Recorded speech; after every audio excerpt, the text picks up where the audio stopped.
Hello दोस्तों, आज बात करेंगे अगर आप ऑप्शन ट्रेडिंग करते हैं और ऑप्शन ट्रेडिंग में लगातार आपका लॉस हो रहा है तो आज मैं आपको बताने वाला हूं कि लॉस को आप कैसे कम कर सकते हैं।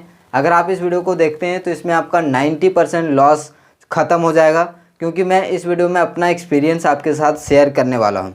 तो सबसे पहले देखिए, जो भी हम सब जानते हैं कि मार्केट में 90% साइकोलॉजी का गेम होता है और 10% स्किल हमारा काम आता है। तो सबसे पहले जब भी हमें लॉस होता है तो लॉस का हम कॉज नहीं देखते, यानी कि लॉस का कारण हम ढूंढते नहीं हैं। जनरली 3-4 तरीके के लॉस होते हैं, जो कि ज़्यादातर 90% केस में यही सारा होता है। बाकी कुछ और टाइप के होता है। सारे लॉसेस के बारे में बात करेंगे कि क्या तरीका होता है और कैसे इस लॉसेस को आप ठीक कर सकते हैं।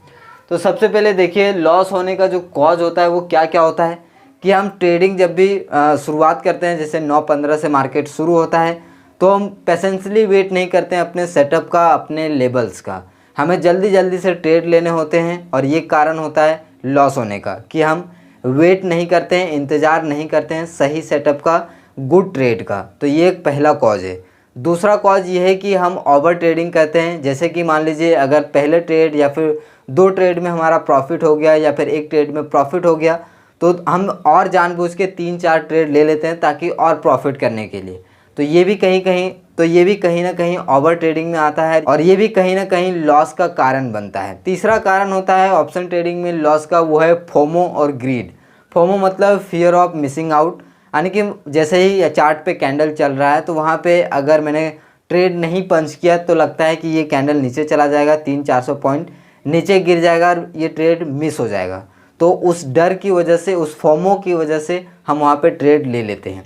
और एक होता है ग्रीड, जैसे कि लालच। अब मान लीजिए कोई भी ट्रेड आप ले भी लेते हो, अच्छी जगह पे आप ट्रेड ले लेते हो, वहाँ पे आपने जो है अपना रिस्क रिवॉर्ड रेशियो सेट किया है कि मुझे इतना प्रॉफिट होगा तो मैं निकल जाऊँगा। जैसे कि आपने कैपिटल यूज़ किया है 10,000 रुपये और वहाँ पर आप प्रॉफिट चाहते हैं 1,000 रुपये और आपको 1,000 रुपये प्रॉफिट हो रहा है, और ऐसे में आप जो है उस ट्रेड को एग्जिट नहीं कर रहे हैं और आप सोच रहे हैं कि इसमें थोड़ा और प्रॉफिट हो जाए। तो ये भी कहीं ना कहीं बाद में वही ट्रेड जो है लॉस आना शुरू हो जाता है। और जो लॉस कम होता है तो फिर सोचते हैं कि एक बार फिर से ऊपर जाएगा, तो वहाँ पे अलग तरह के एनालिसिस करना शुरू कर देते हैं और अल्टीमेटली वो लॉस में चला जाता है। चौथा कारण होता है रैंडम ट्रेड, या फिर कोई और कर रहा है, किसी और का ट्रेड देख के हम भी ट्रेड कर बैठते हैं, तो ये भी कहीं ना कहीं लॉस होता है। रैंडम ट्रेड किस तरह से होता है, जैसे कि मार्केट नीचे गिर रहा है, आप वहाँ पे घुस गए ज़बरदस्ती रनिंग मार्केट में। आपको नहीं पता है कि कैंडल में कितनी स्पाइक आता है, प्रीमियम में कैसे स्पाइक आता है, इसके पीछे का साइकोलॉजिकल क्या होगा, साइकोलॉजी क्या होगा, इंपॉर्टेंस लेवल्स के बारे में आपको नहीं पता है। तो इस तरह से अगर आप रैंडम ट्रेड कर रहे हैं तो आपको रैंडम ट्रेड बिल्कुल छोड़ देना चाहिए। और अगर आप किसी का ट्रेड देख कर ट्रेड कर रहे हैं तो वो भी ट्रेड मुझे नहीं लगता कि वो उतना अच्छा होगा। सेल्फ लर्निंग ज़रूरी है। आप जिस भी चीज़ को कर रहे हैं वो आपको खुद पता होना चाहिए। कि देखिए, एक तो कहावत है कि नकल करने के लिए भी अकल चाहिए। तो अगर आप किसी और को देख रहे हैं तो अपना भी वहाँ पे आप दिमाग लगाइए कि आपके अकॉर्डिंग भी ऐसा हो सकता है या फिर नहीं। तो मेरे कहने का मतलब ये है। अब देखिए, सारी चीज़ों को आप अवॉइड कैसे करेंगे, यानी कि इन सारी चीज़ों को बंद कैसे करेंगे। तो दोस्तों, यही सारे कारण होते हैं। मेरे भी सेम यही सारे कारण था। अब ये सभी कारण को हम कैसे दूर कर सकते हैं और किन किन चीज़ों पे फोकस करके हम ट्रेड करेंगे जिससे हमारा एक्यूरेसी और गुड ट्रेड फाइंड करने में हमें मदद मिलेगी। तो सबसे पहला काम ये करना है कि मार्केट का स्ट्रक्चर आपको देखना है। मतलब मैं एक दिन की बात नहीं कर रहा हूँ, यानी कि मैं सीधा बात कर रहा हूँ बैक टेस्ट के ऊपर।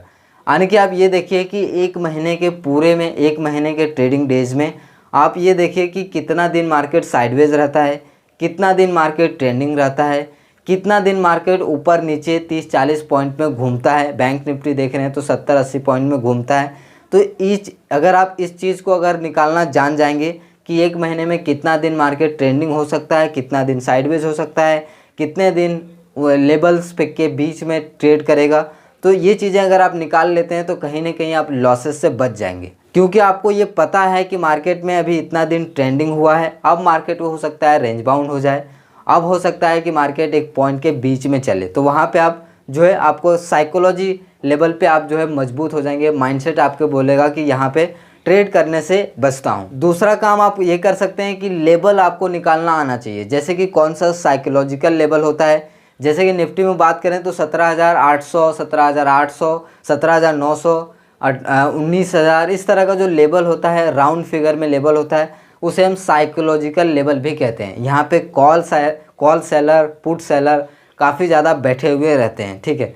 तो इन तरह का साइकोलॉजिकल लेवल आपको निकालना आना चाहिए। प्राइस एक्शन के ऊपर कौन सा लेवल आ रहा है वो भी निकालना आपको आना चाहिए अच्छे से। और बैक टेस्ट से आपको पता चलेगा कि लेवल्स का ब्रेकआउट कैसे होता है, कब ब्रेकआउट ट्रू होता है, कब ब्रेकआउट फेक होता है, किस तरह के ब्रेकआउट पे आपको ट्रेड लेना है नहीं लेना है। ये पॉसिबल तभी होगा जब आप उसको जो है 1 महीने का जो मैंने चार्ट बताया था उसको आप बैक टेस्ट करके देखेंगे, कितने दिन ट्रेंडिंग है, कितने दिन रेंज बाउंड है, वो सारा चीज़ आप देखेंगे तो आपको ये पता चल जाएगा। और लेबल्स आपको निकालना आना चाहिए। अगर आप लेबल्स निकालेंगे तो आपको पता होगा कि इस लेबल्स के ऊपर ही जाएगा मार्केट तब ट्रेड करूँगा, इस लेवल को ब्रेक नहीं करेगा तो ट्रेड नहीं करूँगा। तो उसके बीच में आप ट्रेड ही नहीं करोगे तो आपका लॉस कैसे होगा।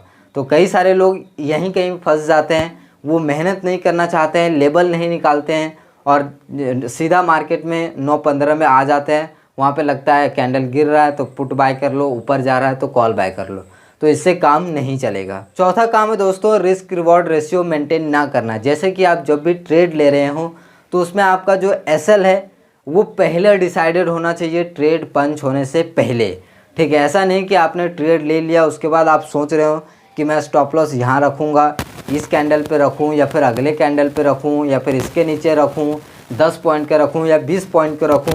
ये ट्रेड लेने से पहले आपको डिसाइड करना है, क्योंकि देखिए आपको टारगेट के बारे में नहीं पता है कि टारगेट मिलेगा या फिर नहीं मिलेगा। अगर टारगेट मिल जाए तो अच्छा है, कम मिले तो भी अच्छा है। लेकिन अगर आपको पता है कि मैं रिस्क यहाँ पे अगर मैं 500 रुपये का रिस्क ले रहा हूँ इस ट्रेड पे, तो मुझे जो है टारगेट यहाँ पे मैं ले रहा हूँ चार्ट के ऊपर, ठीक है। तो चार्ट के ऊपर सारी चीज़ें आपको लगा देना है ताकि अगर बहुत बड़ा स्पाइक भी आ जाए, देखिए सडनली कुछ भी होता है मार्केट में, ठीक है, अचानक बहुत बड़ी बड़ी रेड कैंडल या ग्रीन कैंडल बनना शुरू हो जाए तो सोचो आपका स्टॉप लॉस कितना जो आएगा, ठीक है। तो आप सिस्टम पे स्टॉप लॉस लगा दो, बाद में आपको पता चले कि हाँ स्टॉप लॉस को कम करना चाहिए, इस कैंडल पे मैं रखता हूँ, तो वहाँ पे स्टॉप लॉस को आप करेक्ट कर लीजिए, ठीक है। मतलब मेरा कहने का मतलब ये है कि ट्रेड लेने से पहले आपका स्टॉप लॉस डिसाइड होना चाहिए, वो भी सिस्टम के ऊपर, माइंड में नहीं। तो ये भी एक अच्छा तरीका है कि जैसे आपको पता चल जाए कि ये जो ट्रेड है इसमें मेरा रिस्क कम है, रिवॉर्ड ज़्यादा मिल सकता है, पॉसिबिलिटी ज़्यादा है, वहाँ पे आप ट्रेड करेंगे तो आपका रिवॉर्ड भी अच्छा मिलेगा और जाएगा तो काफ़ी कम जाएगा, तो इससे लॉसेस आपके काफ़ी कम होंगे। तो दोस्तों इन चीज़ों को आप करके देखिए, डेफिनेटली आपका जो लॉसेस है वो कम हो जाएगा। मेरा कम हुआ है डेफिनेटली। इसमें से 2-3 चीज़ पॉइंट सबसे ज़्यादा इम्पॉर्टेंट है। आपको वेट करना है, पेशेंसली धैर्य रखना है। सेटअप बनेगा, आपने लेवल निकालना सीख लिया, लेवल पे कैसे ब्रेकआउट होता है, ब्रेकडाउन होता है, ट्रेंडिंग मार्केट क्या होता है, साइडवेज कब होगा, ये आपको 1 महीने 2 महीने बैक टेस्ट करेंगे तो आपको मिल जाएगा। सारा चीज़ मैंने बता दिया है। वेट करना है पेशेंसली, सेटअप मिलेगा वहाँ पे आपको ट्रेड करना है। रैंडम ट्रेड नहीं करना है, कोई और कर रहा है उसका देखा देखी आप भी कर रहे हो तो वो नहीं करना है। साथ में अगर आपको पहले दूसरे ट्रेड में प्रॉफिट हो जाता है और आपका जो रिस्क रिवॉर्ड है वो मिल जाता है, जैसे कि मैंने आपको बताया कि अगर आप 10,000 से ट्रेडिंग करते हैं और आपको 1,000 रुपये मिल गया तो ऑलरेडी आप ज़बरदस्ती मार्केट में बिना सेटअप के क्यों लगे हुए। अगर आपको फिर सेटअप मिल रहा है तो 500 रुपये पे रिस्क लेके कर सकते हो, लेकिन बिना सेटअप के ज़बरदस्ती और करोगे तो फिर जो है लॉस का कारण बनेगा, ठीक है। फोमो और ग्रीड में आपको एंट्री नहीं लेना है। जैसे कि कैंडल नीचे बन रहा है तो आप ये सोच रहे हो कि ये बहुत नीचे चला जाएगा तो मुझे दुख होगा कि ये नीचे चला गया और मैं ट्रेड नहीं ले पाया। देखिए वो ट्रेड आपका नहीं था। अगर आपको प्रॉपर वहाँ पे मिलता है, सेटअप लेवल पे मिलता है तो ट्रेड लीजिए। बाकी अगर नीचे चला जाता है, धरती में घुस जाता है, आसमान में घुस जाए, आपको उससे मतलब नहीं होना चाहिए। फोमो ग्रीड को छोड़ दीजिए, यानी कि जो दुख होता है ट्रेड को, अगर मान लीजिए 30 का प्रीमियम है 100 पे चला जाता है तो उसके बाद दुख होता है कि काश होल्ड करता, तो वो सब आप बंद कर दीजिए। लालच, अगर आपको एक सफिशिएंट प्रॉफिट मिल रहा है तो आप लेके निकल जाइए। और इसके अलावा अगर कंडीशंस वहाँ पे ऐसे बन रहे हैं, कई बार टारगेट नहीं मिलते हैं, ठीक है। जैसे कि फ्राइडे के दिन हुआ था, लाइव ट्रेड लेके दिखाया था, वहाँ पे काफ़ी मुश्किल हो गया था क्योंकि ऑप्शन चैन के अकॉर्डिंग मार्केट गिरने वाला नहीं था, तो फिर भी कम मिला, वहाँ से हम जल्दी एग्जिट कर दिए। अगर ये सोचते कि यार टारगेट मिला नहीं है, अभी रुक जाते हैं, तो वो भी चला जाता है और लॉस में एग्जिट करते हैं। तो कई बार टारगेट नहीं मिलता है, कई बार टारगेट मिल भी जाता है, तो कई बार कम टारगेट में भी खुश रहा करिए, ठीक है। अल्टीमेटली बैक टेस्ट करिए, कैसे आपको सेटअप फाइंड करना है, क्या करना है, इसके ऊपर मैंने कई सारे वीडियो बनाए हैं, जाके देखिए, चेकआउट करिए। मिलते हैं दोस्तों अगले वीडियो में, तब तक के लिए नमस्कार, जय हिंद।